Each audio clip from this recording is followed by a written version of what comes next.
Hi dear students, आपका स्वागत है। क्लास 12th मैथ्स में हम लोग मॉडल टेस्ट पेपर प्रतिदर्श प्रश्न पत्र का सॉल्यूशन कर रहे हैं।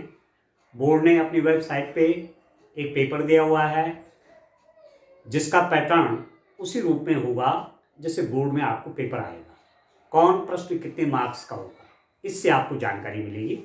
तो आइए वो जो पेपर, जो एक मॉडल पेपर वहाँ पड़ा हुआ है, जो एक सैंपल पेपर वहाँ पड़ा हुआ बोर्ड की वेबसाइट पे, उसको हम सॉल्व कर रहे हैं। तो क्वेश्चन नंबर 10 देखिए। यदि sine inverse 1/5 plus cos inverse x is equal to 1 तो x का मान ज्ञात कीजिए। ठीक है डियर स्टूडेंट, ये आपका क्वेश्चन है। अब आप देखिए क्या हमारे पास दिया हुआ है साइन। आप देखिए यहां पर क्या है दिया हुआ, साइन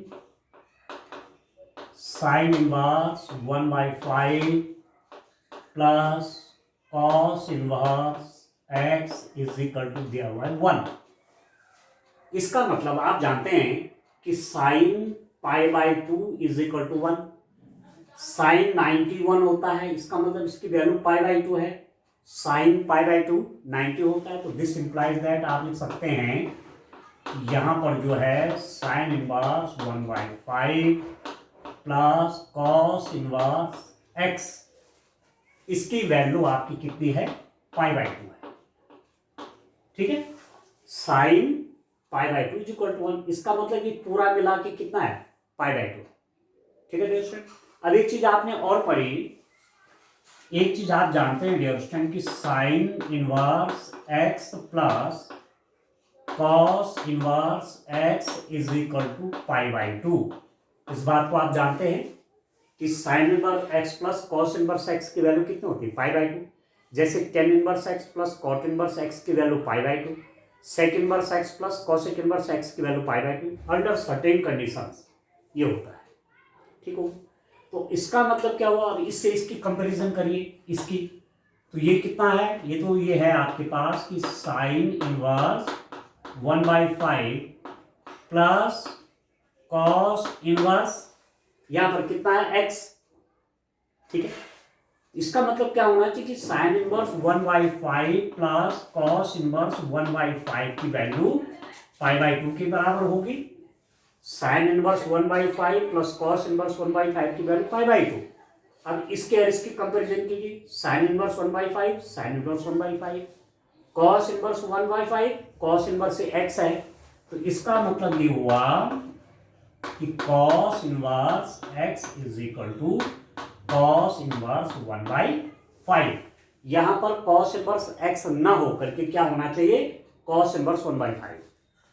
तो कॉस इनवर्स यहां से बेटाइए, यहां से बेटाइए, तो x की वैल्यू आपके पास कितनी आ जाएगी, this implies that x is equal to 1/5। बस 2 मार्क्स का क्वेश्चन है। क्वेश्चन नंबर 10 से 2 मार्क्स के क्वेश्चन शुरू हो गए। ठीक हो गया, तो चलिए नेक्स्ट क्वेश्चन देखिए। क्वेश्चन नंबर 11, एक घन का आयतन 9 सेंटीमीटर क्यूब पर सेकंड की दर से बढ़ रहा है। यदि इसके कोण की लंबाई 5 सेंटीमीटर हो तो इसका कोण किस दर से परिवर्तित हो रहा है। तो परिवर्तन की दर, एप्लीकेशन ऑफ इंटीग्रल्स, अवकलज के अनुप्रयोग, उससे रिलेटेड क्वेश्चन है। एक्सरसाइज 6.1 का क्वेश्चन होगा ये। इसका कोण किस दर से, जब भी केवल ये लिखा रहेगा किस दर से, इसका मतलब टाइम के रिस्पेक्ट में डिफरेंशिएशन आपको करना है। किस दर से ऐसा जब लिखा रहेगा, इसका मतलब समय के सापेक्ष अवकलज ज्ञात करना है। ठीक है, अब आयतन दिया हुआ है किसका, घन का। तो घन का आयतन निकालने के लिए पहले हम उसकी कोण निकाल लें। माना घन की कोण, कोण ऑफ ए क्यूब क्या मान लेता हूं, a सेंटीमीटर। घन की कोण a सेंटीमीटर मान लेते तो घन का आयतन कितना हो जाएगा डियर स्टूडेंट, घन का आयतन आप जानते हैं ये बन जाएगा a क्यूब। ठीक है, घन का आयतन कितना हो जाएगा a क्यूब, यदि उसकी एक साइड a है तो उसका आयतन a गुणा a क्यूब। अब घन का आयतन किस दर से बढ़ रहा है, 9 सेंटीमीटर क्यूब। अब सेंटीमीटर क्यूब क्या है? ये आयतन की इकाई है। This is the unit of volume पर सेकेंड, मतलब वॉल्यूम का समय के सापेक्ष अवकलन हुआ है। तो यहां पर आप लिख देंगे, मैं लिख दूंगा v is equal to A Q. यदि मैंने वॉल्यूम को v से दिखाया तो मैं लिख देता हूं t के सापेक्ष अवकलन करने पर, differentiating with respect to, t के सापेक्ष अवकलन करने पर, differentiating with respect to time. तो v को t के रिस्पेक्ट में डिफरेंशिएट करेंगे तो dv बाई dt हो जाएगा डियर स्टूडेंट, और इसको भी टाइम के रिस्पेक्ट में डिफरेंशिएट कर रहा हूं तो d by dt t cube. ठीक है, तो कितना हो जाएगा? दिस इज इक्वल टू, इसका डिफरेंशिएशन 3 पहले हो जाएगा, 3t स्क्वायर हो जाएगा। अब किसका डिफरेंशिएशन आप कर रहे हैं? आप देखिए, अच्छा एक चीज देखिए, ये तो a था ना, सॉरी मैंने t लिख दिया, दिस इज a। इसको देखिए आप, a हो जाएगा, 3 पहले आ गया, a स्क्वायर। अब t के रिस्पेक्ट में डिफरेंशिएशन कर रहे हो ना, अवकलन किसके रिस्पेक्ट में हो रहा है? t के रिस्पेक्ट में, तो 3a स्क्वायर हो गया। अब a का डिफरेंशिएशन t के रिस्पेक्ट में कितना हो जाएगा? d by dt। तो आपके पास आ गया dv by dt is equal to this. अब dv बाई dt दिया हुआ है, देखो आयतन इस दर से बढ़ रहा है, 9 सेंटीमीटर क्यूब पर सेकेंड। ये वॉल्यूम और ये per second, volume by per second. ये तो 9 है आपके दिया हुआ, 9 is equal to 3a square D by D T. अब हमको निकालना है एक्चुअली ये डी बाई डी टी, इसकी कोर किस दर से बढ़ रही है या चेंज हो रही है, तो डी बाई डी टी चाहिए। कोर हमने ए माना हुआ है। तो चलिए मैं इसको यहां पर सॉल्व कर लेता हूं डियर स्टूडेंट। इधर आप देख लीजिए इसको कितना हो जाएगा, यहां पर कर दे रहा हूं बाकी 9 इज इक्वल टू, अब देखो a इज इक्वल टू किसी टाइम पर a की वैल्यू दे रखे हैं आपको। कोर की लंबाई 5 सेंटीमीटर है, side of A cube is 5 centimetre, तो a की वैल्यू 5 सेंटीमीटर है किसी टाइम पर। तो कितना हो जाएगा ये इक्वेशन जो है, इक्वेशन नंबर 1 बिकम, इक्वेशन क्या बन जाएगी? 9 is equal to 3 into A square मतलब 5 square into D by D T. यहाँ वैल्यू रख दी मैंने ए की, तो ये कितना हो जाएगा 9 बाई, आप देखो 5 5 से 25 में 3 से मल्टीप्लाई किए 75 हो गया। यदि मैं डी बाई डी टी की वैल्यू निकालूंगा तो ये 75 इसके नीचे आ जाएगा। 9 by 75 is equal to D by D T. बस ये आगे ये तो निकालना था। तो जो आंसर क्या पूछा हुआ है, कोर किस दर से चेंज हो रही है? 9 बाई 75 सेंटीमीटर पर सेकेंड की दर से परिवर्तित हो रहा है। बस यहां पर आपको ध्यान रखना है, केवल जब ऐसा पूछा जाएगा किस दर से, तो जब केवल दर दे रखे हो, किस दर से, वेरिएबल नहीं दिया, किस चर के सापेक्ष नहीं दिया, किस दर से, इसका मतलब समय के सापेक्ष पूछ रहा है। तो 9 बाई 75 सेंटीमीटर पर सेकेंड की दर से यह चेंज हो रहा है। इसको आप थोड़ा सा कट भी कर सकते हैं। देखो इसी को मैं क्या लिख सकता हूं, 3 3 जा 9 25, तो ऐसा भी लिख सकते हैं कि 3/25 सेंटीमीटर पर सेकेंड की दर से कोर में परिवर्तन हो रहा है। ठीक है डियर स्टूडेंट, इस रूप में क्वेश्चन करना। आइए और क्वेश्चन देखते हैं। क्वेश्चन नंबर 11 देखते हैं डियर स्टूडेंट। ये क्वेश्चन नंबर 11 का और वाला 2 क्वेश्चन दिए गए हैं, इसमें आपके लिए ऑप्शन है। क्वेश्चन नंबर 11 जो मैंने इससे पहले किया, या उसको करो या इसको करो। यदि ये क्वेश्चन एग्जाम में आते हैं तो या तो आप उसको करेंगे या इसको करेंगे। जहां पर अथवा लिखा रहेगा और लिखा रहेगा, दोनों में से एक ही करना है, दोनों नहीं करने हैं। पर मैं तो आपको पढ़ा रहा हूं इस समय, इसलिए मैं दोनों क्वेश्चन आपके लिए सॉल्व कर दे रहा हूं। दर्शाए कि फलन F X is equal to X cube minus 3x square plus 4x where x belongs to R पर वर्धमान फलन है। So that the function f, this fx is an increasing on R। ठीक हो, तो इंक्रीजिंग फंक्शन देखने के लिए, decreasing function देखने के लिए सबसे पहले फंक्शन का डिफरेंशिएशन किया जाता है। तो आप जानते हैं this is given F X is equal to X cube minus 3x square plus 4x। ठीक है, आप डिफरेंशिएशन निकाल लीजिए। एफ डैश एक्स का मतलब ही क्या होता है कि एफ एक्स का डिफरेंशिएशन एक्स के रिस्पेक्ट में करिए। अब इसका डिफरेंशिएशन करोगे तो एक्स क्यूब का हो जाएगा 3x स्क्वायर माइनस इसका डिफरेंशिएशन एक्स स्क्वायर का 2x, 2 पहले आ जाएगा तो हो जाएगा 6x प्लस 4x का डिफरेंशिएशन में x का डिफरेंशिएशन 1, ये हो गया 4। ठीक हो गया।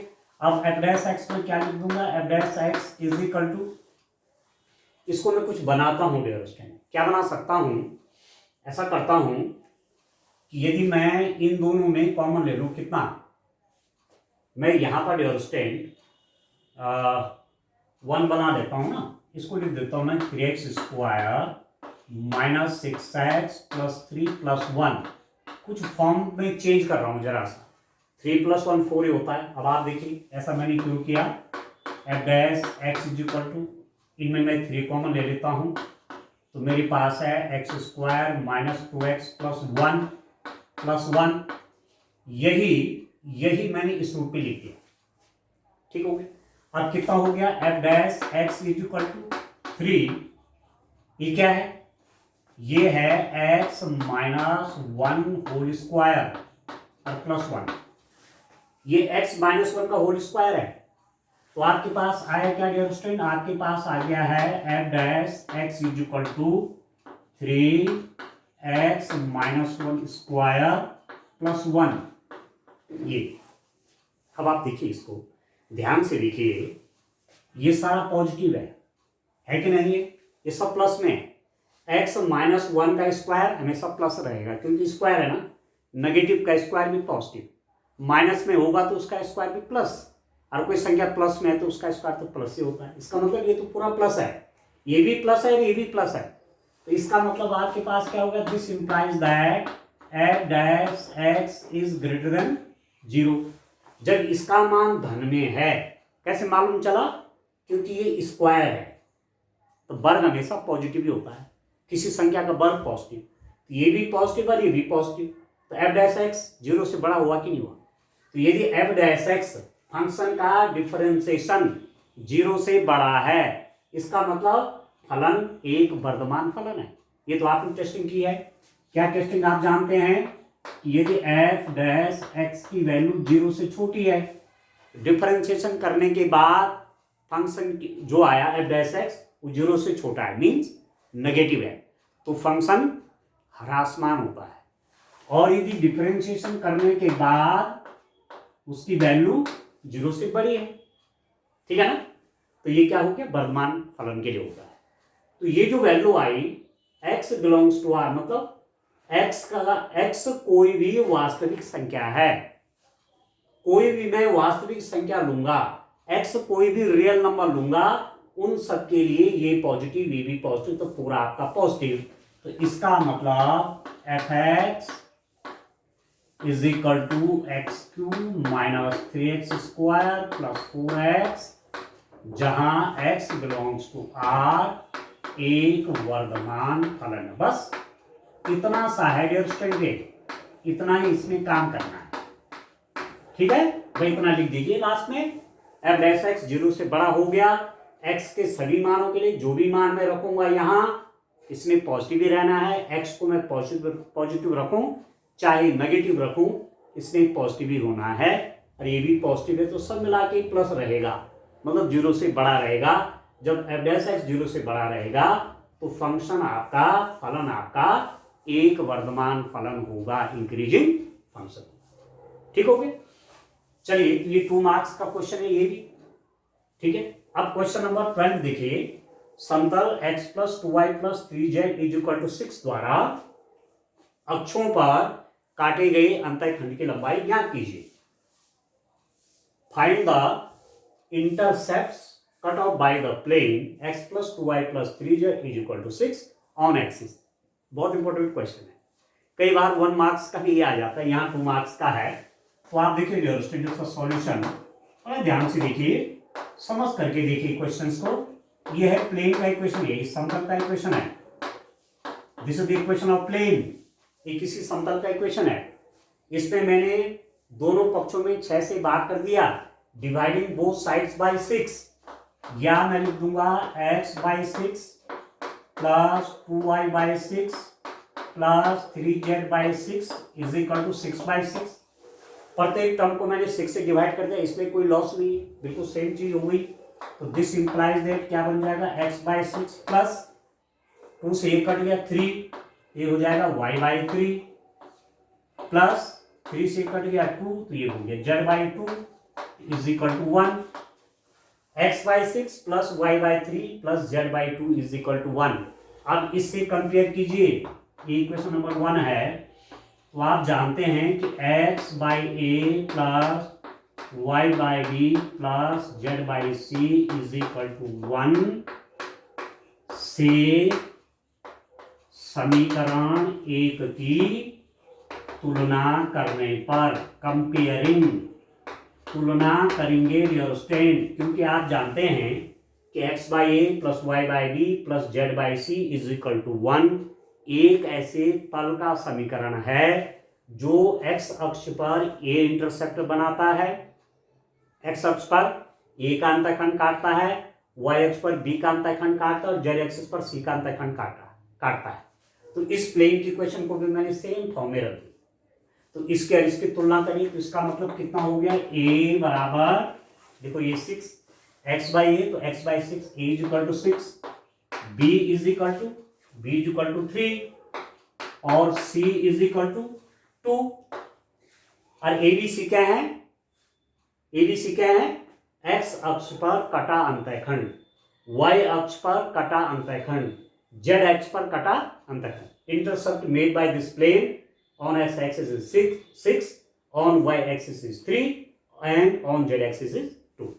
ठीक है, तो अक्षों पर कटे, आप लिख देंगे अक्षों पर, अर्थात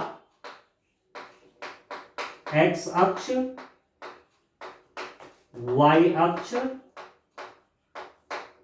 z अक्ष, z अक्षों पर कटे अंतःखंड की लंबाई। अब इसको मैं मिटा देता हूं, पर कटे या काटे गए अंतःखंड की लंबाई। ठीक है, जिस रूप में आंसर पूछा गया है उस रूप में लिख देना चाहिए। 6 एक्स एक्सिस पे काटा गया है, 3 वाई एक्सिस पे काटा गया है और जेड एक्सिस पर 2 का इंटरसेप्ट बनाया गया है। ठीक है डियर स्टूडेंट, इस बात को आप ध्यान में रखेंगे, ठीक है ना। या ऐसा भी लिख सकते हैं, एक्स अक्ष पर काटा गया अंतःखंड बराबर 6, वाई अक्ष पर काटा गया अंतःखंड बराबर 3, जेड अक्ष पर काटा गया अंतःखंड बराबर 2, या ऐसा भी लिख सकते हैं। ये हो गया क्वेश्चन, ठीक हो गया। इसमें क्वेश्चन नंबर 12, ये भी 2 मार्क्स का है, इसमें अथवा वाला प्रश्न भी है। और तो देखो, चलिए उसको सॉल्व करते हैं डियर स्टूडेंट। क्वेश्चन नंबर 12 देखते हैं, ये और में है, जिससे पहले मैंने किया वो करना था या ये करना था। देखिए, एक्स अक्ष का कार्तीय समीकरण त्रिविमीय रूप में लिखिए। इसको तैयार कर लीजिए, 1 मार्क्स का क्वेश्चन डियर स्टूडेंट पूछा जा सकता है। Find the Cartesian equation of X axis in 3 dimensional form. आप जानते हैं कि त्रिविमीय रूप में 3 डायमेंशनल फॉर्म में कार्टेशियन इक्वेशन लाइन की क्या होती है, आप जानते हैं, x minus x1 by A is equal to Y minus y1 by B is equal to z minus z1 by C होती है।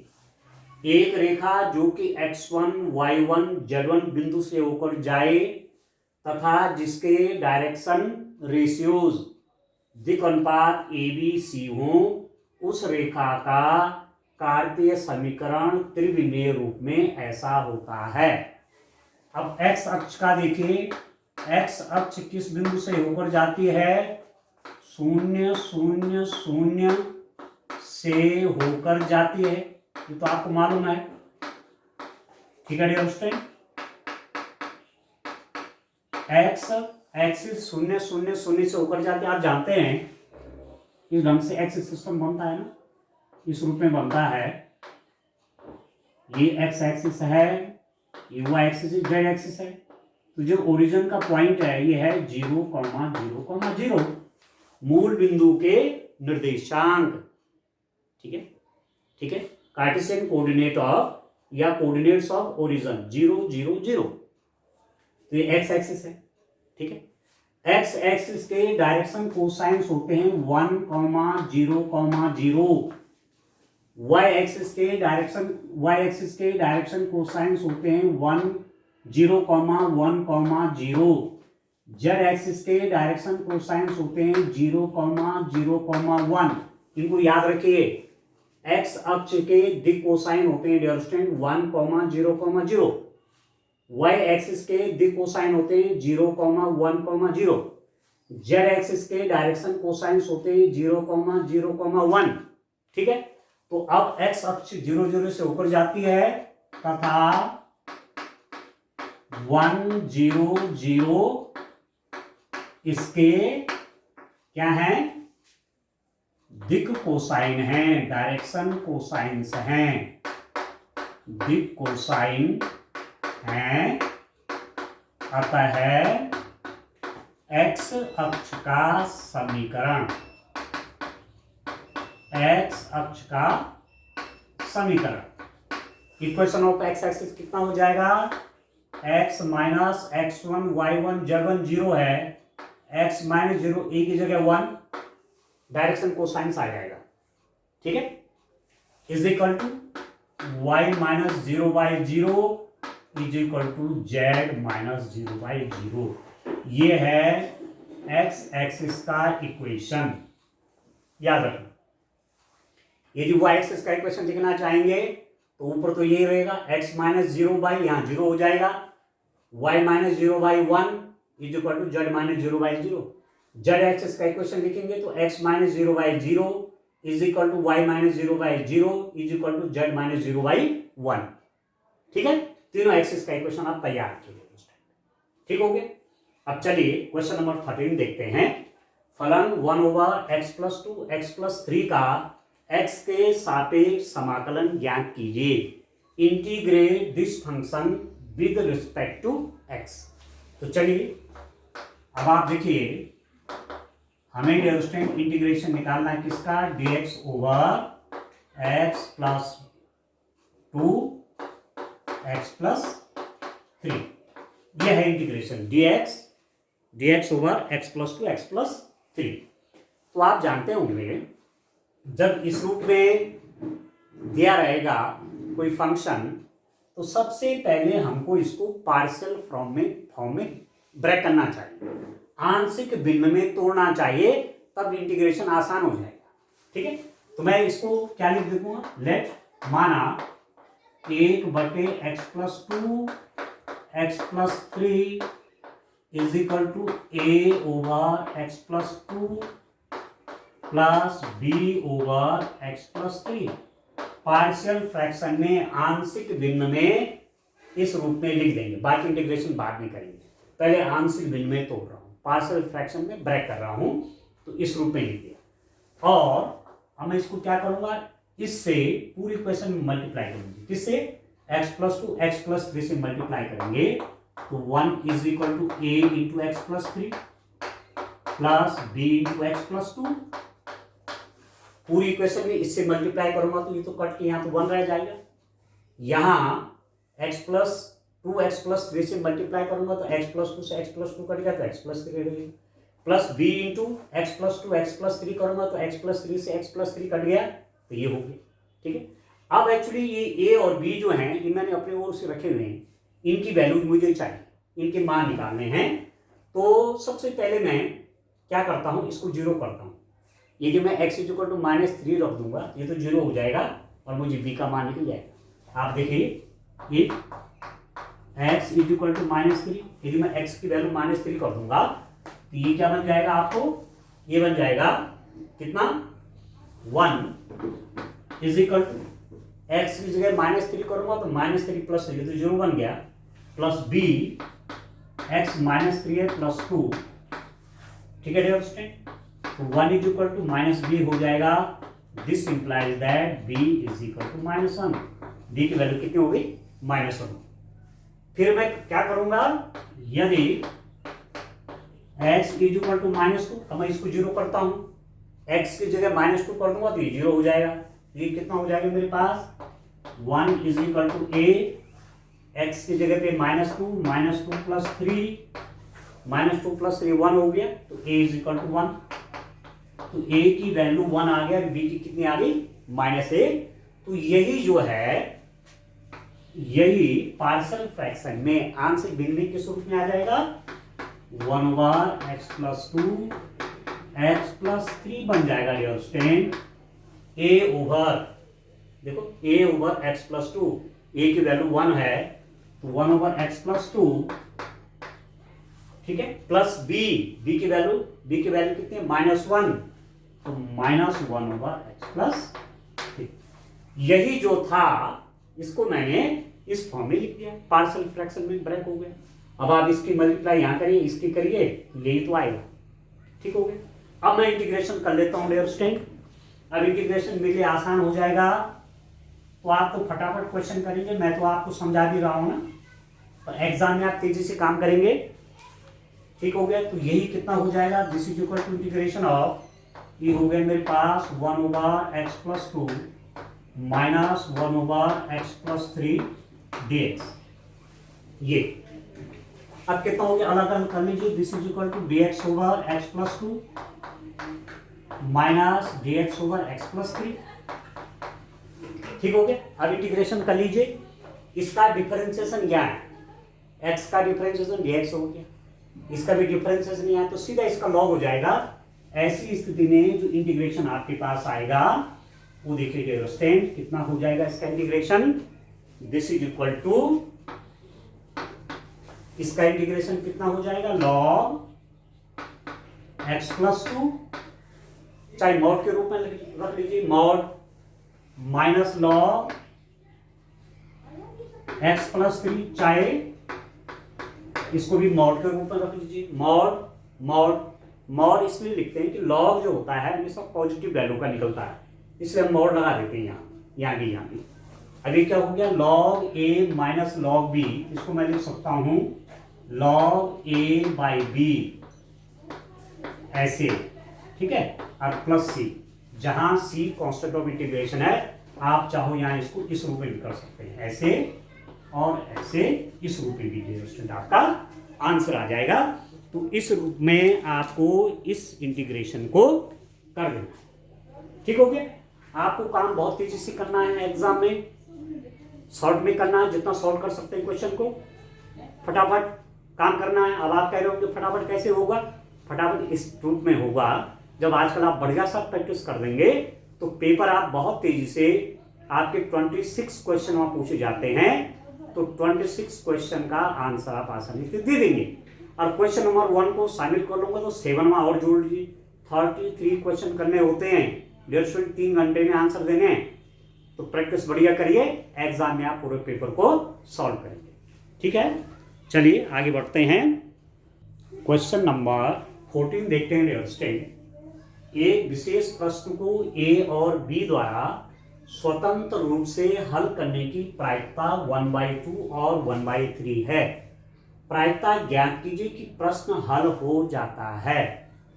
Probability of solving a specific problem independently by A and B are 1/2 and 1/3 respectively. If both try to solve the problem independently, find the probability that the problem is solved.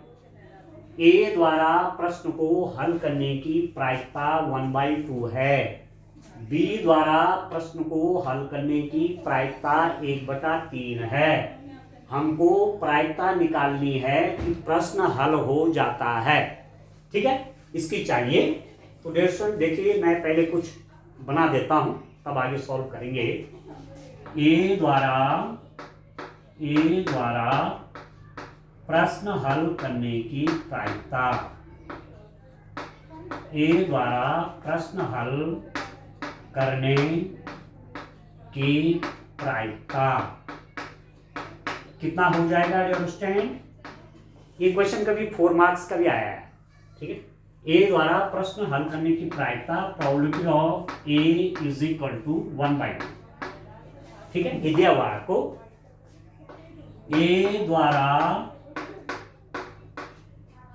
प्रश्न हल न करने की प्रायिकता, ठीक है। ए प्रश्न हल नहीं कर पाएगा, उसकी प्रायिकता को मैं डिनोट कर रहा हूं प्रोबेबिलिटी ऑफ ए नॉट, ठीक है। अब आप जानते हैं कि या तो प्रश्न ए द्वारा हल होगा या नहीं होगा। ए द्वारा प्रश्न को हल करने की प्रायिकता प्लस ए द्वारा प्रश्न को हल न करने की प्रायिकता बराबर 1। तो ए द्वारा प्रश्न हल न करने की प्रायिकता पी कितना हो जाएगा? 1 minus this one, 1/2 is equal to 1/2। हल करने की प्रायिकता 1/2 है, हल न करने की प्रायिकता कितनी हो जाएगी? 1 माइनस 1/2, 1/2, ठीक। अब ऐसी बी के लिए लिख देते हैं, बी द्वारा प्रश्न हल करने की प्रायिकता, ऐसा लिख देना चाहिए डियर स्टूडेंट। कितना हो जाएगा डियर स्टूडेंट? बी द्वारा प्रश्न हल करने की प्रायिकता, प्रोबेबिलिटी ऑफ बी है आपके पास 1/3। बी द्वारा प्रश्न को हल करने की प्रायिकता है 1/3, ठीक है। तो बी द्वारा प्रश्न हल न करने की प्रायिकता, न करने की प्रायिकता बी नॉट कितना हो जाएगा? बी ने प्रश्न हल किया प्लस बी ने प्रश्न हल नहीं किया तो 1 हो जाएगा ना। तो बी ने प्रश्न हल नहीं किया, कितना हो जाएगा? 1 माइनस 1/3 इज इक्वल टू 2/3। इसका और इसका सम 1 आना चाहिए, तो 2/3 प्लस 1/3 1, ठीक हो गया। अब आप देखो प्रायिकता किसकी चाहिए? प्रायिकता ज्ञात कीजिए कि प्रश्न हल हो जाता है, प्रश्न हल होने की प्रायिकता, प्रश्न हल होने की प्रायिकता। अब देखिए डियर स्टूडेंट, प्रश्न हल हो जाएगा तो क्या क्या स्थितियां हो सकती हैं? ए द्वारा हल किया गया इनटू बी द्वारा हल नहीं किया गया। एक स्थिति ऐसी हो सकती है, या दूसरी स्थिति क्या हो सकती है? बी द्वारा प्रश्न हल किया गया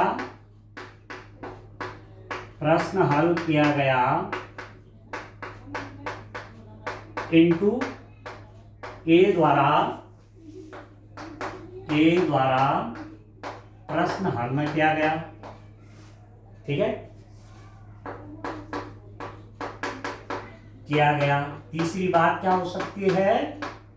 प्लस ए द्वारा प्रश्न हल हुआ इनटू बी द्वारा प्रश्न हल हुआ। 3 बातें हो सकती हैं। क्या क्या हो सकती हैं? ए ने प्रश्न हल किया, बी नहीं कर पाया, प्लस बी ने प्रश्न हल किया, ए नहीं कर पाया, या ए ने भी प्रश्न हल किया, बी ने भी प्रश्न हल किया, तभी तो प्रश्न हल हो पाएगा। तो 3 स्थितियां हो सकती है। ए ने प्रश्न हल किया, बी नहीं कर पाया, तब भी प्रश्न हल हो गया। बी ने प्रश्न हल किया, ए नहीं कर पाया, तब भी प्रश्न हल हो गया। और ए भी कर गया प्रश्न को हल, बी भी कर गया प्रश्न को हल, तब भी हो गया। तो तीनों स्थितियों में प्रश्न हल हो रहा है, इसलिए इनका सम हो जाएगा। तो कहने का मतलब हो गया प्रोबेबिलिटी ऑफ ए ने प्रश्न हल किया, बी नहीं कर पाया, B not, probability of B not, B ने प्रश्न हल किया उसकी प्रोबेबिलिटी इनटू ए प्रश्न को हल नहीं कर पाया उसकी प्रोबेबिलिटी, प्लस दोनों ने प्रश्नों को हल कर दिया उसकी प्रोबेबिलिटी। अब रख लीजिए, सब वैल्यू लिखी हुई हैं।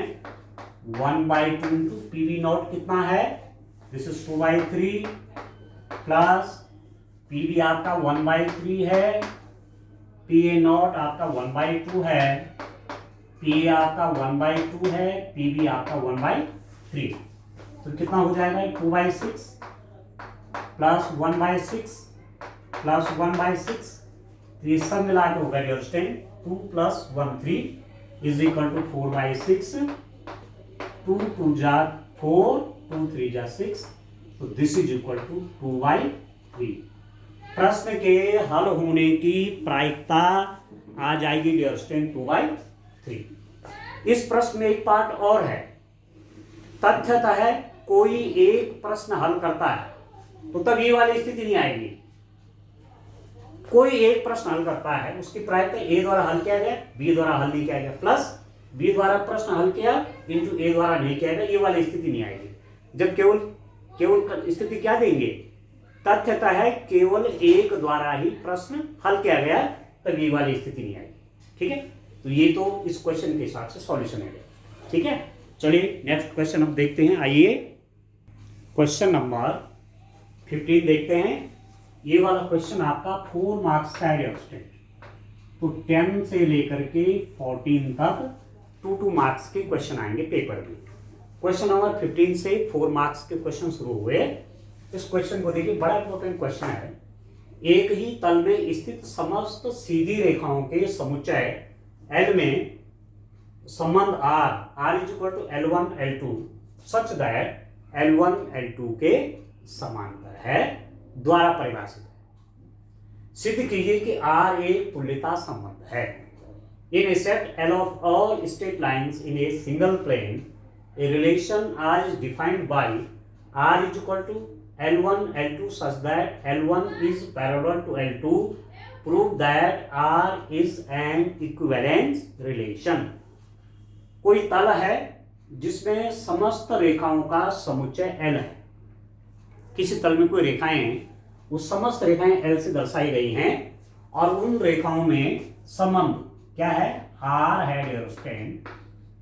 माना जैसे मैं दो रेखाएं ले लूं L1 L2, एक सेकेंड थोड़ा देखिए हैं, L1 कॉमा है, ये L1 कॉमा है dear student, L1 comma L2 is equal to L1 L2 के समांतर, ये है संबंध।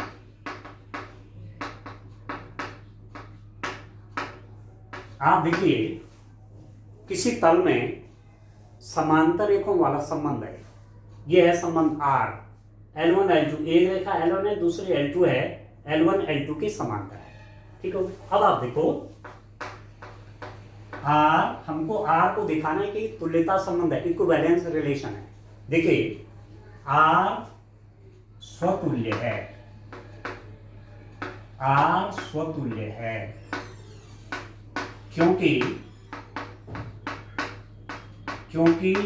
प्रत्येक रेखा स्वयं के समांतर होती है, स्वयं के समांतर होती है। Every line is parallel to itself, प्रत्येक रेखा स्वयं के समांतर होती है। This implies that L1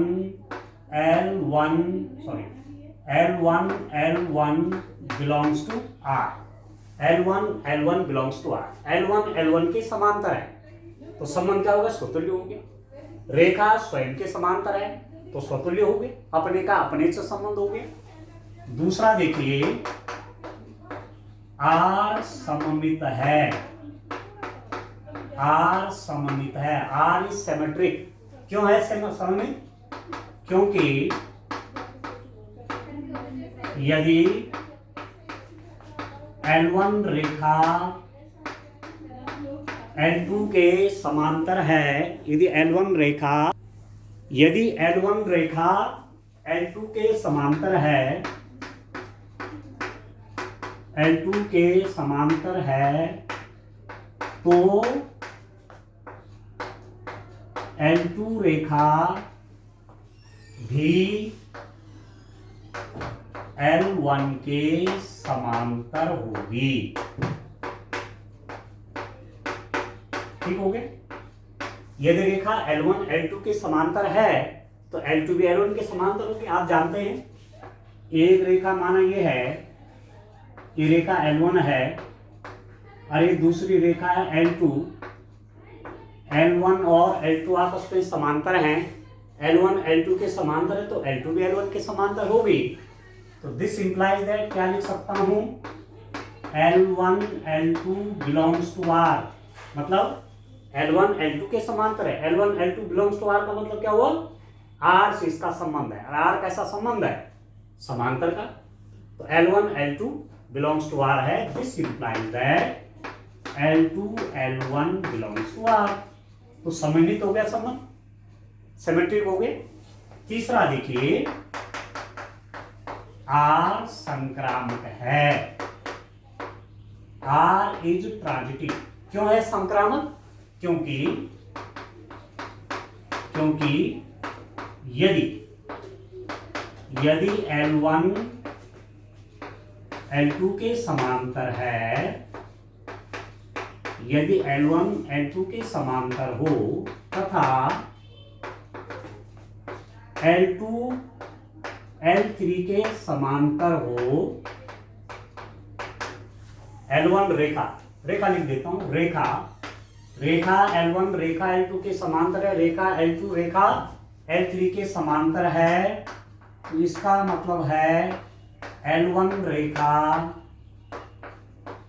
L3 के समांतर होगी। ठीक है, इसका मतलब क्या हुआ, अब सिंबॉलिकली कैसे लिखूंगा, L1 मैंने कहा L1 L2 R में है, यदि L1 L2 के समांतर है, L1 L2 belongs to R, L2 L3 समांतर हैं, हमने कहा L1 L2 के समांतर है, फिर हमने कहा L2 L3 के समांतर है। अब आप देखो L1 L2 के समांतर है, ठीक से बना देता हूं, देखो ध्यान से, आपके समझ में से आ गया होगा। और चलो ज्योमेट्री से भी आप देखिए, एक रेखा ये एडियोस्टेंट, ये L1 है, ये L2 है, रेखा L1 L2 के समांतर है, रेखा L2 L3 के समांतर है, L1 L2 के समांतर है, L2 L3 के समांतर है, तो सीधा सीधा आप देखिए ये इसके समांतर हुआ कि नहीं हुआ, L1 L3 के समांतर हो गया अपने आप। ठीक है, तो ये दो तो मैंने लेना पड़ेगा, L1 L2 के समांतर ये मैंने माना, L2 L3 के समांतर ये भी मैंने माना, पर मेरे पास रिजल्ट आ गया इन दो के मानने से कि L1 L3 के समांतर हो गया। तो इसका मतलब हुआ कि L1 L3 belongs to R, L1 L3 के भी समांतर हो गया। तो इसका मतलब आपके पास क्या आएगा कि R स्वतुल्य सममित और संक्रामक है। ठीक है, R is reflexive, symmetric and transitive. R is reflexive, symmetric and transitive. इसका मतलब हुआ कि R एक तुल्यता संबंध है, R एक तुल्यता संबंध है, R is an equivalence relation. R स्वतुल्य भी है, सममित भी है, संक्रामक भी है। जब तीनों चीजें कोई संबंध होता है तो R एक तुल्यता संबंध हो जाता है। If R is reflexive, symmetric and transitive, then R is a equivalence relation। ठीक है स्टूडेंट, यही करना था। 4 मार्क्स का क्वेश्चन है ये। देखिए क्वेश्चन नंबर 15 देखिए डियर स्टूडेंट, क्वेश्चन नंबर 15 भी अथवा में आया हुआ है, ऑप्शन के रूप में है। तो या तो पहला वाला पार्ट करना है या ये वाला करना है। इसको देखिए, भी बड़ा इंपॉर्टेंट क्वेश्चन है। धनात्मक परिमेय संख्याओं के समुच्चय क्यू में रेशनल नंबर का सेट है क्यू में ए बाइनरी ऑपरेशन बी कैसा डिफाइंड है, ए बी बाई 2 द्वारा परिभाषित द्विआधारी संक्रिया इतने के लिए तत्समक अवयव एवं प्रतिलोम ज्ञात कीजिए। Find identity element and inverse of A binary operation this on the set Q of positive rational number defined as this। इस Q प्लस के लिए धनात्मक परिमेय संख्या, धनात्मक परिमेय संख्या, ठीक है। आप इसको ऐसा भी लिख सकते हैं, इस सेट को Q प्लस भी कह सकते हैं, Q प्लस, ठीक है। इसमें सारी परिमेय संख्याएं होंगी, जीरो नहीं होगा, जीरो भी नहीं होगा, नेगेटिव नंबर भी नहीं होंगे, ठीक है। धनात्मक परिमेय संख्या इसलिए आपसे कह रहा है। तो आप देखो इसमें क्या डिफाइंड है कि ए बी किसी टाइम पर यदि क्यू में है, ए बी दो एलिमेंट है वो क्यू में है, तो किस रूप में डिफाइंड है, A binary operation B is equal to A B by 2। ऐसा द्विआधारी संक्रिया है, बाइनरी ऑपरेशन है कि ए और बी के बीच लगाऊंगा तो ए बी बाई 2 देगा। अब पहले आपको शो करना है कि क्या इस बाइनरी ऑपरेशन के लिए द्विआधारी संक्रिया के लिए तत्समक अवयव है कि नहीं है। अब आइडेंटिटी एलिमेंट आप समझिए, देखो जैसे मैं प्राकृत संख्याओं का समुच्चय लिखूं, आप जानते हैं प्राकृत संख्याओं का समुच्चय 1 2 3 अप टू सो ऑन ये होता है। यदि मैं बाइनरी ऑपरेशन मल्टीप्लाई ले लूं, गुणा ले रहा हूं बाइनरी ऑपरेशन, तो 5 को किससे गुणा करूंगा कि 5 हो जाए, 10 को किससे गुणा करूंगा कि 10 हो जाए, या किसी भी नंबर को किससे गुणा करूंगा कि वही रहे, तो आप बोलेंगे 1 1, ठीक है, जो कि प्राकृत संख्याओं के समुच्चय में 1 भी है 5 भी है। तो 1 एक ऐसा एलिमेंट है जिससे कोई भी संख्या गुणा होगी तो वही संख्या आएगी। 5 को 1 से गुणा किया 5 होगा, 10 को 1 से गुणा किया 10 होगा, ठीक होगा, ठीक है। अब आप देखो ये क्या है, ये गुणात्मक तत्समक है, गुणात्मक तत्समक बोलेंगे इसको, मल्टीप्लिकेटिव आइडेंटिटी। पर यदि मैं होल नंबर ले लूं, W पूर्ण संख्याएं ले लूं, 0 1 2 3 अप टू सो ऑन, तो 5 में क्या प्लस करूंगा कि 5 हो जाए, और 8 में क्या प्लस करूंगा कि 8 रहेगी, तो आप बोलेंगे 0 0। तो 0 क्या हो गया, योगात्मक तत्समक एडिटिव आइडेंटिटी। ये ध्यान रखना है, गुणा में भी ठीक है, 5 इंटू 1 5, 1 भी यहां है, 8 इंटू 1 8, ठीक है। तो इसमें प्लस के लिए भी मल्टीप्लाई के लिए भी तत्समक अवयव है, आइडेंटिटी एलिमेंट है। इसमें प्लस के लिए नहीं है, यदि मैं योगात्मक तत्समक की बात करूंगा, प्लस की बात करूंगा, बाइनरी ऑपरेशन प्लस लूंगा, तो 5 में क्या जोड़ूंगा कि 5 आ जाए, आप बोलेंगे प्राकृत संख्याओं में ऐसा एलिमेंट नहीं है, तो यहां योगात्मक तत्समक नहीं है नेचुरल नंबर के लिए, परंतु गुणात्मक तत्समक है। इसका मतलब ये जो तत्समक अवयव है किस पर निर्भर करेगा, द्विआधारी संक्रिया पर। अब आप समझ में आएंगे, ठीक हो गया।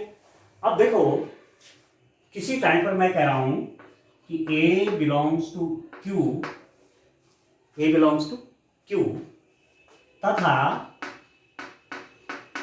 E belongs to Q।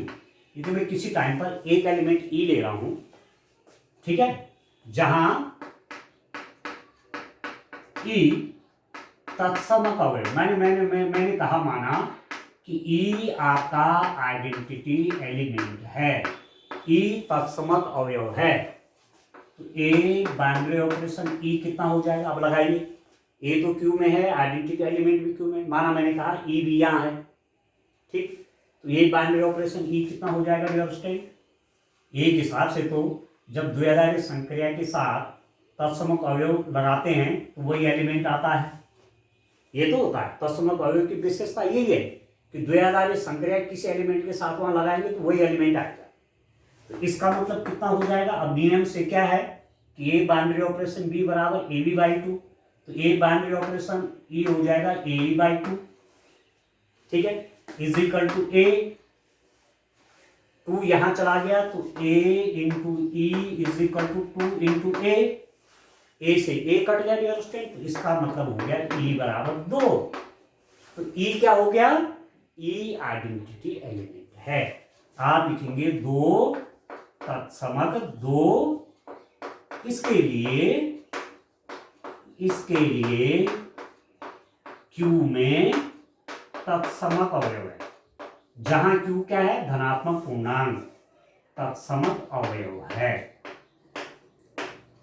ठीक है डियर स्टूडेंट, ठीक है। किसी भी एलिमेंट के साथ इस 2 का बाइनरी ऑपरेशन लगाएंगे तो वही एलिमेंट आएगा। जैसे मैं 5 के साथ लगाऊंगा, 5 binary operation 2 is equal to कितना हो गया, 5 इंटू 2/2, नियम से 2 से 2 कट गया तो 5 आ गया, इसलिए तो 2 क्या हो गया, तत्समक अवयव हो गया, आइडेंटिटी एलिमेंट हो गया, ठीक है।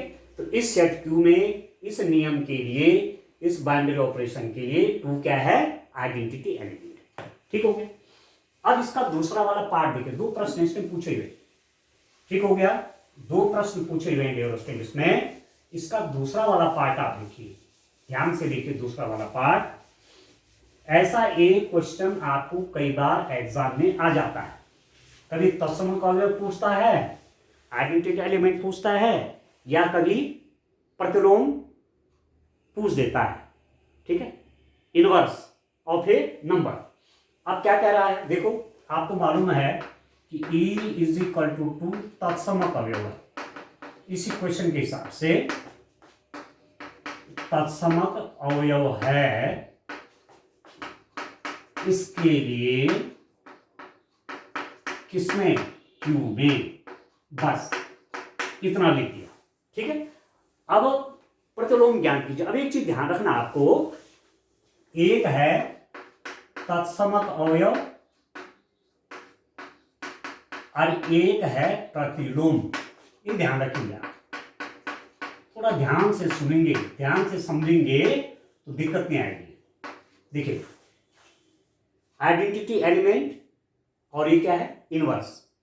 हमेशा याद रखना कि एक ऑपरेशन के लिए, एक द्विआधारी संक्रिया के लिए किसी सेट में एक ही तत्समक अवयव होता है, अलग अलग नहीं होते हो। जैसे इसमें इस बाइनरी ऑपरेशन के लिए 2 क्या है, तत्समक अवयव है, एक ही होगा वो, ओनली 2 इसके लिए, ठीक है। परंतु प्रतिलोम जो है, इनवर्स ऑफ ए एलिमेंट, प्रत्येक एलिमेंट का प्रतिलोम अलग अलग होगा, प्रत्येक एलिमेंट का व्युत्क्रम अलग अलग होगा। तत्समक अवयव एक इसके लिए, ठीक है, एक द्विआधारी संक्रिया के लिए, परंतु प्रतिलोम प्रत्येक एलिमेंट का अलग अलग होगा, ये आप ध्यान रखिए, क्लियर हो गई। अब आप देखो किसी टाइम पर यदि बी ए का प्रतिलोम है, अब ध्यान करिए, ध्यान से समझिए, एक चीज आपने ये समझ ली ना तो समझ ले, अब ज्यादा करने की आवश्यकता नहीं, आप कहीं भी क्वेश्चन सॉल्व कर लेंगे। यदि बी ए का प्रतिलोम अवयव है तो बी ए का प्रतिलोम अवयव, तो ए बाइनरी ऑपरेशन बी हमेशा ई के बराबर होगा, ये ध्यान रखिए।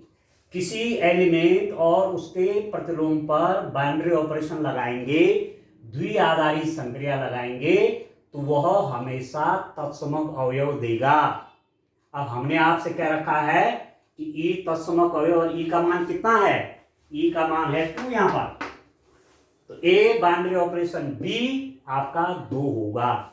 ए के साथ बी का द्विआधारी संक्रिया जब लगाएंगे दोनों के बीच तो 2 आएगा, जहां बी क्या है, ए का प्रतिलोम। आप समझ गए, फिर से समझिए, यदि बी ए का प्रतिलोम है तो ए और बी के बीच में जब द्विआधारी संक्रिया लगाऊंगा तो इन दोनों का मान तत्समक अवयव के बराबर होगा, इसलिए मैंने पहले ही तत्समक अवयव निकाल दिया, ई बराबर 2 है, ठीक हो गया। अब आप देखो ए बाइनरी ऑपरेशन बी क्या है, ए बी बाई 2 है, तो ए बी बाई 2 बराबर 2, मुझे तो बी का मान चाहिए, ए का प्रतिलोम चाहिए ना मुझे, बी। तो बी कितना हो जाएगा, ये 4 यहां चला जाएगा, ये हो जाएगा 4/a नहीं हो जाएगा, इसकी गुणा यहाँ, इसकी गुणा यहाँ, और ये इसके नीचे हो जाएगा। ठीक है डियर स्टूडेंट, तो आप क्या देख रहे हैं कि ए बिलोंग्स टू क्यू, ये तो क्यू में है, ये मैंने ले रखा पहले से, ए बिलोंग्स टू क्यू, तो 4/a also belongs to Q, क्योंकि ए जब परिमेय संख्या है, क्योंकि सेट परिमेय का है, रेशनल नंबर का पॉजिटिव, तो ए जब पॉजिटिव रेशनल नंबर है तो 4/a भी क्या होगा, पॉजिटिव रेशनल नंबर होगा, तो 4/a भी क्यू में होगा, और ये 4/a क्या है, 4/a ए का व्युत्क्रम है, बस 4/a is the inverse of A. ऐसे ही माना आप कहेंगे 5 का प्रतिलोम, इसमें क्या होगा, क्योंकि 5 तो इसमें है ना, 5 बिलोंग्स टू क्यू, माना मैंने कहा 5 का प्रतिलोम किसी टाइम पर मैंने x कहा, ठीक है, तो 5 के साथ बाइनरी ऑपरेशन लगा होगा तो मेरे पास 2 आना चाहिए, क्योंकि यहाँ क्या है, 2 तत्सम का योग है, तो 5 × x/2 नियम से ab/2, तो 5x/2 बराबर कितना हो गया, 2, इसकी गुणा यहाँ करिए, कितना हो गया, 5x = 4, तो x = 4/5, ठीक है, तो 5 का प्रतिलोम इनवर्स ऑफ 5 इज 4/5, जैसे ही a का इनवर्स 4/a, वैसे ही 5 का इनवर्स 4/5, तो हमेशा याद रखेंगे कि प्रतिलोम प्रत्येक एलिमेंट का अलग अलग होगा, ठीक हो गया, तो आप समझ गए होंगे इस रूप में इसका आंसर मेरे स्टूडेंट आपको देना है। तो यहां पर आप आंसर के रूप में क्या लिखेंगे, for every A belongs to Q, प्रत्येक ए बिलोंग्स टू क्यू के लिए ए का प्रतिलोम मैंने क्या निकाला, 4/a बिलोंग्स टू क्यू का अस्तित्व है, there is the existence of every inverse element of every element, ठीक हो गया, ए बिलोंग्स टू क्यू के लिए उसका इनवर्स का एलिमेंट भी वहां मिलेगा, ठीक है डियर। तो चलिए नेक्स्ट क्वेश्चन अब देखते हैं, आइए क्वेश्चन नंबर आप 16 देखिए, प्रारंभिक रूपांतरण द्वारा आव्यूह ये दिया हुआ है का व्युत्क्रम ज्ञात कीजिए, find the inverse of the matrix A, ये 4 मार्क्स का क्वेश्चन है। अब क्या करना है, प्रारंभिक रूपांतरण का प्रयोग करना है, find the inverse of matrix A by elementary operations, प्रारंभिक रूपांतरण से करना है, एडजॉइंट वाली मेथड से नहीं करना है, ठीक है।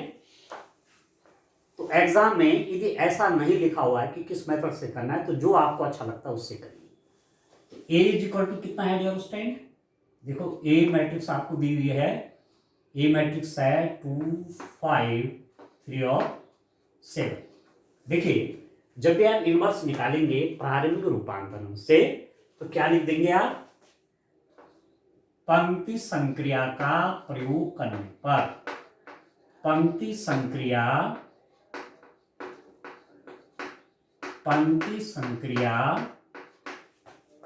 का प्रयोग करने पर, यूजिंग रो ऑपरेशंस या रो ट्रांसफॉर्मेशन, तो जब आप पंक्ति संक्रिया का प्रयोग करने पर लिख देंगे तो तब लिखेंगे a = IA, यह तरीका, क्या लिख देंगे, a = IA, और यदि स्तंभ संक्रिया का प्रयोग कर रहे हैं तो a = AI लिख दीजिए, ये पहले आ जाएगा वो बाद में चला जाएगा, ठीक है। और ये क्या है, आइडेंटिटी मैट्रिक्स है, तत्सम काव्य है, इसकी गुणा a भी होगी तो ये ही आएगा, ठीक हो गया। अब a क्या है, a आपका है 2 5 3 7 I को लिख दीजिए, आइडेंटिटी मैट्रिक्स 1 0 0 1 2/2 की, और a को ऐसे रहने देते हैं। अब लगाते हैं रो ट्रांसफॉर्मेशन, पंक्ति, अब पंक्ति संक्रिया में केवल पंक्तियों पे लगाना है, स्तंभों पे नहीं लगाएंगे। तो मैं सबसे पहले कहाँ लगा रहा हूँ, R2 पे लगा रहा हूँ, R2 may be written as, यहां मैं कोशिश करता हूं 1 बनाने की, R2 माइनस 2R1। देखिए यहां पर इसको यदि मैं 2 से इसको मल्टीप्लाई करूंगा, इससे माइनस करूंगा, तो 7 माइनस 6 यहां पर 1 बन जाएगा। ठीक है, तो मैंने करना क्या है, पंक्ति संख्या लगाने के बाद ये तो लाना है यहाँ मैंने 1 0 0 1 बनाना है, और जो परिवर्तन यहाँ पर होगा वही परिवर्तन इसमें भी करूंगा।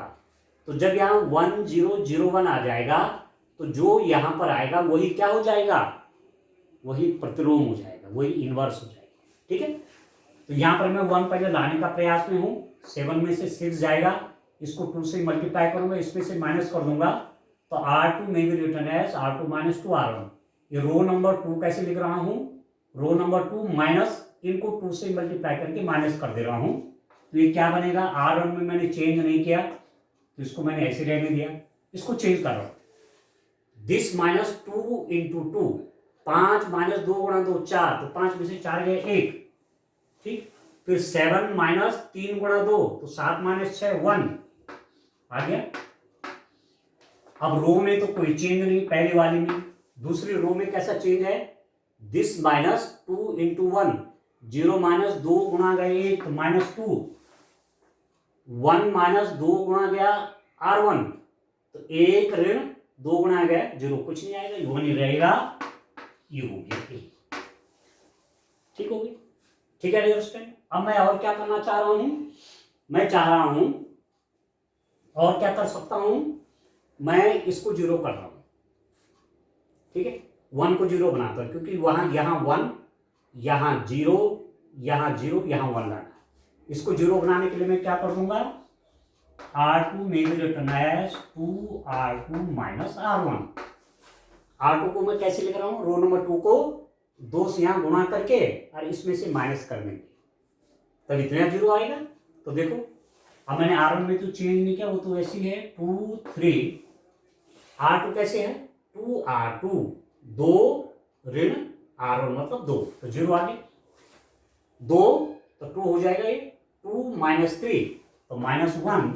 अब देखिए इज इक्वल टू, इसको देखिए R1 में कोई चेंज नहीं है, परंतु इसके लिए R2 में वही चेंज करना पड़ेगा इस रूप में, 2R2 माइनस 4 माइनस 1, तो हो गया माइनस 5। या देखो 2 से गुणा करूंगा, 2 माइनस 0 तो 2, ठीक हो गया, ये आ गया। अब कितना हो गया डियर स्टूडेंट, अब मुझे क्या करना है, यहां भी 0 चाहिए, तो अब मैं रो नंबर 1 पे लगाऊंगा, R1 में भी return as R1 plus 3R2, कितना हो जाएगा, R1 में भी return as R1 plus 3R2, 3R2 0, R1 ये 2 हो जाएगा, R1 प्लस 3R2, तो इसको 3 से मल्टीप्लाई करूंगा तो माइनस 3 हो गया, माइनस 3 प्लस 3 0 हो गया, R2 को मैंने चेंज नहीं किया, ये हो गया, इज इक्वल टू सेम बात यही लगाऊंगा, R1 3R2, तो 3R2 मतलब माइनस 15, माइनस 15 प्लस 1, ठीक है, तो माइनस 14 आ गई। ठीक है डियर स्टूडेंट, यहां पर क्या कर रहा हूं, R1 में मतलब R1 इसमें 3 से गुणा कर रहा हूं, माइनस 15 प्लस 1 तो माइनस 14 हो गई। यहां पर क्या कर रहा हूं, R1 तो 0 प्लस 3 इंटू 2 ये 6 हो जाएगा, बाकी माइनस 5 और 2, इसको मैं ऐसे रहने देता हूं क्योंकि R2 में अब नहीं कुछ चेंज कर रहा हूं।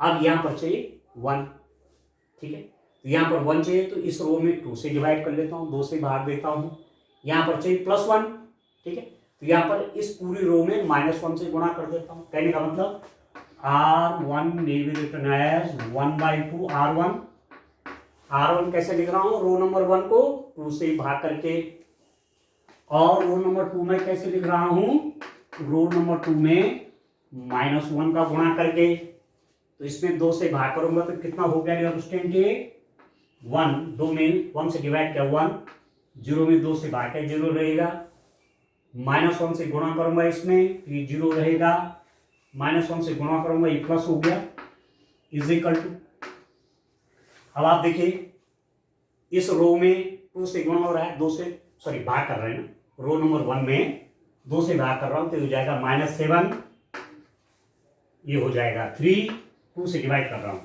यहां -1 से गुणा कर रहा हूं तो -5 में ये हो जाएगा 5, इसमें गुणा करूंगा तो हो जाएगा -2a।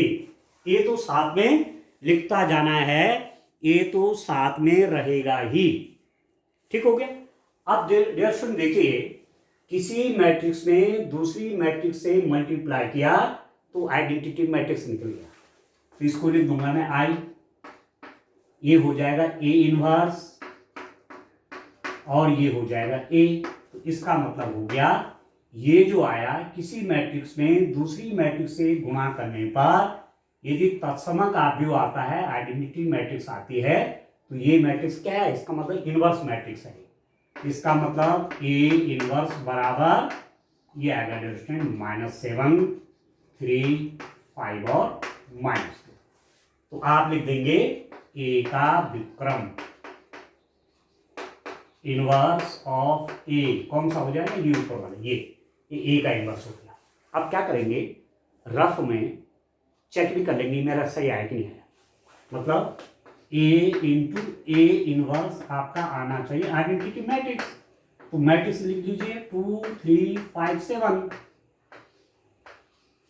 यहां उसका इनवर्स लिख लीजिए -7, 3, 5, -2, इन दोनों का मल्टीप्लाई कर लीजिए, कितना हो जाएगा, इसके मल्टीप्लाई से -14 प्लस इसकी इससे +15, तो -14 +15 तो 1 आ गया। फिर इसकी मल्टीप्लाई इससे होती है 3 2 जा 6 और 3 2 जा -6, तो +6 -6 हो गया 0। इसकी मल्टीप्लाई यहाँ 7 5 जा -35 प्लस 7 5 जा 35, -35 + 35 0। इसकी मल्टीप्लाई इससे 5 3 जा 15, -14, 15 -14 1, तो आ गया ना आइडेंटिटी मैट्रिक्स। चेक भी हो गया, ये आइडेंटिटी मैट्रिक्स आ गई। इसका मतलब हमारा क्वेश्चन बिल्कुल सही है, पूरे आपको 4 मार्क्स मिल गए। ठीक है दोस्तों, तो चलिए नेक्स्ट क्वेश्चन सॉल्व करते हैं। आइए क्वेश्चन नंबर 17 देखिए डियर स्टूडेंट, फंक्शन डिफाइंड है f(x) = mod x by x यदि x is not equal to 0 और फंक्शन की वैल्यू 0 है यदि x बराबर 0। इसकी सार्थकता की जांच करनी है। ठीक है, discuss the continuity of this function defined as f(x) mod of x by x when x is not equal to 0 and this f(x) is equal to 0 if x is equal to 0। ठीक है, देखिए dear student, दो बातें यहाँ पर कि function defined किसके लिए है, x जब 0 नहीं है और x जब 0 है।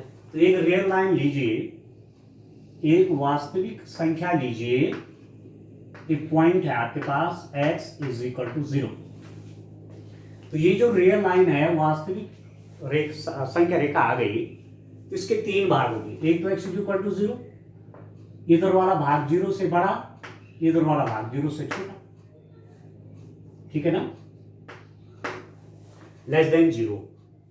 ठीक है, -5 इज लेस देन 0, इधर वाला लेस देन 0। ठीक है ना, 0 इज लेस देन, नहीं ठीक है, लेस देन 0, -5 लूंगा तो 0 से छोटा हो जाएगा ना। 0 is this something -5 less than 0, इधर 0 से छोटा, इधर 0 से बड़ा, इधर x = 0। तो 3 हिस्सों में देखता हूं, यदि x = a belongs to r, a belongs to r मतलब a वास्तविक संख्या है और a का मान 0 से बड़ा है। ठीक है, a का मान 0 से बड़ा है, तो दोस्तों लिमिट जब निकाल लूंगा इसकी, लिमिट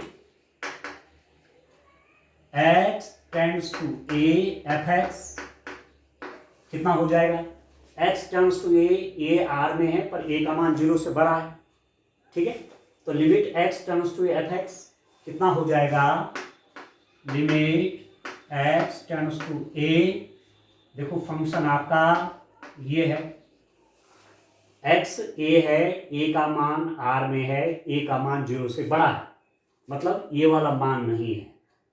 x का मान a है, a का मान 0 से बड़ा है, इसका मतलब फंक्शन ये वाला होगा, ये वाला नहीं होगा। ठीक है, fx का ये वाला मान आएगा तो कितना हो गया, मॉड ऑफ ए, जैसे लिमिट करोगे x की वैल्यू a रख देंगे ओवर ए, ये भी पॉजिटिव है, पॉजिटिव तो ही है, a का मान 0 से बड़ा, ये भी प्लस ए तो अल्टीमेटली हो गया 1। ठीक है, और इस पर फंक्शन की वैल्यू निकालिए, एफ ए कितना हो जाएगा, एफ ए मतलब जब a का मान 0 से बड़ा है तो ये फंक्शन होगा, तो फंक्शन तब आपका यही हो जाएगा, तो ये हो गया mod of A by A, तो ये भी आपका 1। इसका मतलब हुआ कि limit x terms to a F X is equal to F A. Function की लिमिट a पर फंक्शन की value x is equal to a पर, दोनों मान बराबर हैं। इसका मतलब F X X is equal to a is greater than 0, a belongs to r पर समतल है। ठीक हो गया। दूसरी बात आप देखिए, यदि x is equal to minus B belongs to r पर minus B is less than 0, minus B का मान 0 से छोटा है। ठीक है, मतलब इधर के लिए तो फंक्शन क्या है, कंटिन्यूअस है, संतत, इधर के लिए तो कंटिन्यूअस हो गया, कॉन्टिन्यूअस, 0 से बड़े मान के लिए फंक्शन कंटिन्यूअस हो गया, संतत हो गया। उससे छोटे मान के लिए देखता हूं, ऋणात्मक वैल्यू ले रहा हूं, तो limit x terms to minus B, F X कितना हो जाएगा दोस्तों, limit x terms to minus B, function क्या हो जाएगा, जब x का मान माइनस बी है और माइनस बी 0 से छोटा, मतलब माइनस बी 0 नहीं है ये, तो फंक्शन आपका ये हो जाएगा mod of x over x। अब कितना हो गया, x जैसी माइनस बी को जाएगा तो minus B divided by minus B, तो ये तो प्लस बी हो जाएगा, b ओवर माइनस बी, तो ये आ गया -1, क्योंकि मॉड जब लेंगे ना तो नेगेटिव वैल्यू प्लस हो जाती है, तो b बाई माइनस बी ये हो जाएगा -1। अब आप देखो f माइनस बी, फंक्शन का मान, फलन का मान कब, जब x बराबर माइनस बी हो, तो उसके लिए भी यही फंक्शन आएगा, क्योंकि माइनस बी 0 नहीं है, ये this is equal to minus B by minus B, इसका मॉड जब लेंगे तो पॉजिटिव वैल्यू लेंगे, ये हो गया -1। तो क्या मिला आपको कि limit x terms to minus B is equal to n minus B. Function की limiting value x is equal to minus B पर और फंक्शन की वैल्यू माइनस बी पर बराबर है। ठीक है, इसका मतलब ये क्या है, समतत है। This implies that F X is equal to minus B पर, माइनस बी जहां r है और माइनस बी 0 से छोटा है पर समतत है। ठीक है, 0 से छोटे मान के लिए भी फंक्शन क्या है, समतत है, कॉन्टिन्यूअस है, इससे छोटे के लिए भी कॉन्टिन्यूअस है। ठीक हो गया, यहां भी कॉन्टिन्यूअस है, 0 से छोटे के लिए भी कॉन्टिन्यूअस है। अब x इज इक्वल टू 0 पे देखते हैं। ठीक है, ठीक है डियर स्टूडेंट, समझ में आ रहा होगा आपके। तो चलो तीसरा वाला पार्ट करते हैं। ये थोड़ा सा बड़े क्वेश्चन है, 4 मार्क्स के, पर फटाफट आपको करने हैं। जब प्रैक्टिस आपकी अच्छी रहेगी तो फिर क्वेश्चन में दिक्कत नहीं आएगी, फटाफट आप काम कर लीजिए एग्जाम में। ठीक हो गया, तो चलिए किस पॉइंट पर देखना चाह रहा हूं, at X is equal to 0 पर देखिए। ठीक है, अब देखो पॉइंट 0 पर ले रहा हूं ना, और जब मैं 0 से आगे जाऊंगा 0 प्लस एच, तो ये 0 नहीं है। जब मैं 0 के लेफ्ट में आऊंगा बाईं तरफ, ये 0 माइनस एच, ये भी 0 नहीं है।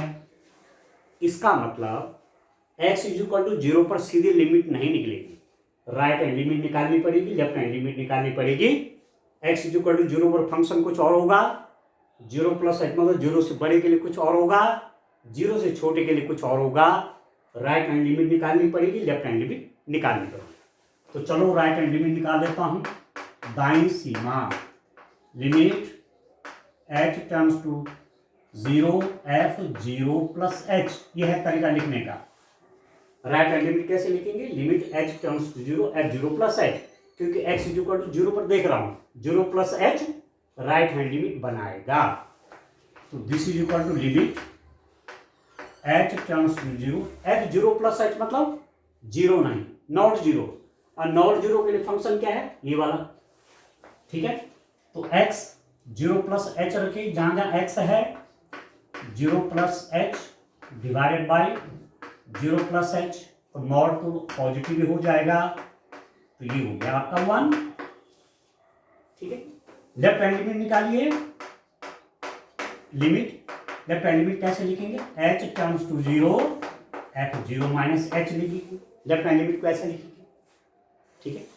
जीरो के लेफ्ट में जीरो माइनस एच, तो कितना हो जाएगा? Limit h tends to zero, zero minus H मतलब जीरो के बाईं ओर, तो मतलब x is not equal to zero.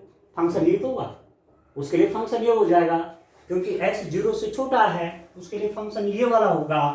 अब x की जगह पर आप जीरो माइनस एच करिए, तो zero minus H divided by zero minus H. अब जीरो माइनस एच का माइनस एच और मॉड हो जाएगा इसका पॉजिटिव, तो limit h tends to zero minus, sorry ऊपर प्लस एच आएगा, नीचे माइनस एच, तो कितना हो गया? -1, ठीक है। तो क्या आया आपका यहां पर कि राइट हैंड लिमिट की वैल्यू लेफ्ट हैंड लिमिट के बराबर नहीं है। राइट हैंड लिमिट 1 है, लेफ्ट हैंड लिमिट -1 है, दोनों बराबर नहीं है। इसका मतलब limit x tends to zero F X का अस्तित्व नहीं है। There is no existence of limit x tends to zero, अस्तित्व नहीं है, ठीक है। जब x टेंड्स टू जीरो पर इस जीरो के लिए लिमिट ही नहीं निकल रही है, तो कंटिन्यूअस फंक्शन नहीं होगा। फंक्शन संतत कब होता है? जब लिमिटिंग वैल्यू उस पॉइंट पर फलन के मान के बराबर होता है। यहां पर तो लिमिट का अस्तित्व नहीं है, लिमिट ही नहीं आ रही है, तो इसका मतलब आप लिख देंगे F X X is equal to zero पर संतत नहीं है, या F X X is equal to zero पर असंतत है। Function F X is discontinuous at X is equal to zero. क्यों लिखा मैंने? क्योंकि लिमिट का अस्तित्व नहीं है, there is no existence of limit at X is equal to zero. जब लिमिट का अस्तित्व ही नहीं उस बिंदु पर, तो फंक्शन फिर संतत नहीं होगा, ठीक है। तो अब आप लिख देंगे उत्तर में कि एफ एक्स केवल एफ एक्स सभी बिंदुओं पर